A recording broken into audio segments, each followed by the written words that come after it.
E aí, beleza?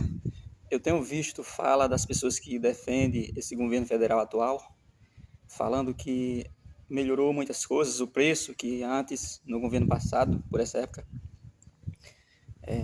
falando sobre o preço dos produtos, né? O preço da carne, que está bem mais baixo agora, que está quase pela metade, sei lá o quê, falando que tá baixo, né? E que eles acreditam que é uma magia, que é consequência desse governo aí ter entrado que baixou, né?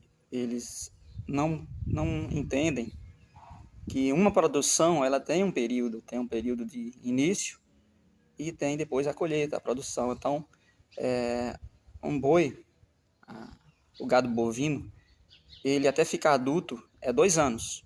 Se nascer um bezerro hoje, daqui a 2 anos ele está no ponto de abate, né, naturalmente. Se não tiver aceleração, ele dura 2 anos até ficar adulto, né? Um animal boi que dura apenas 20 anos de idade, em média. Né? A, a vida ativa de um boi é 20 anos. E com 2 anos ele já está adulto no ponto de abate. Então essa carne que existe agora, ela começou a ser gerada há 2 anos atrás. Então, em outro governo. Então o governo tem que trabalhar bem para que a produção exista, para que no futuro exista essa produção, né? Essa colheita exista a produção que a gente está vendo hoje. Da mesma forma, os grãos, tudo isso, na época do governo passado, ele foi lá negociar os fertilizantes para que, por conta da guerra, não parasse, né? E essa produção que a gente está vendo hoje no mercado, de carne, de legumes, foi apoiada pelos fertilizantes que vieram, por exemplo, da Rússia. O governo negocia com o governo e os produtores compram, né? Exportam, né? De lá para cá, e os daqui utilizam na produção. Então, o que tem que fazer? É esse governo continuar trabalhando bem, apoiando o setor do agro, apoiando os produtores, para que continue, para dar continuidade, para que no futuro a gente continue esses preços baixos, essa oferta. Outra coisa também, os governos socialistas, eles geralmente são fechados, né, para o globalismo, as leis deles dificultam a exportação, então, quando não está vendendo muita carne, por exemplo, para fora, aumenta a oferta aqui dentro, e aí diminui os preços.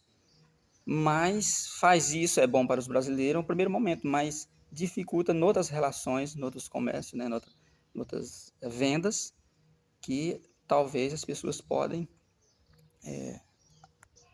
se as pessoas for deixar de comprar aqui, vai deixar também de entrar dinheiro para que seja investido, né, dinheiro lá de fora, investindo no nosso país. Então as pessoas vão consumir aqui, mas a gente não vai crescer, né, não vai entrar riqueza vindo de outro país. E entrar riqueza aqui, os empresários lucrar aqui, significa que ele vai investir mais aqui no nosso país, que ele vai ter mais dinheiro para ampliar os negócios, para gerar mais emprego e para tudo. Então, a gente precisa da globalização, de negociar com outros países, de fazer negócio, de crescer. E para um país crescer, ele cresce com uma relação sadia com os outros países, negociando. E quando o empresário cresce aqui, ele não cresce sozinho, ele cresce com aquelas pessoas que fazem carreira com ele, trabalhando, né, com aquelas pessoas que estão também aqui no nosso país. Ele gera mais imposto e o governo arrecada mais também. Então essas pessoas que apoiam esse governo, eles veem essas políticas aí dificultosas, que aumenta a burocracia, que gera insegurança para o investidor, que aumenta os impostos, cria um imposto a cada momento, a perseguição por criar impostos, por dificultar a vida do empreendedor, e mesmo assim acredita que está havendo milagre, que os preços vão baixar. Os preços baixam pela oferta, pela uma superprodução. Se o governo estimular essa superprodução através dos empreendedores, dos potenciais criadores de riqueza, que estão ali aguardando uma oportunidade, as condições para ele investir, aí sim vai ter uma superprodução, e a produção maior do que a oferta é quem gera a concorrência, quem gera os preços baixos, né?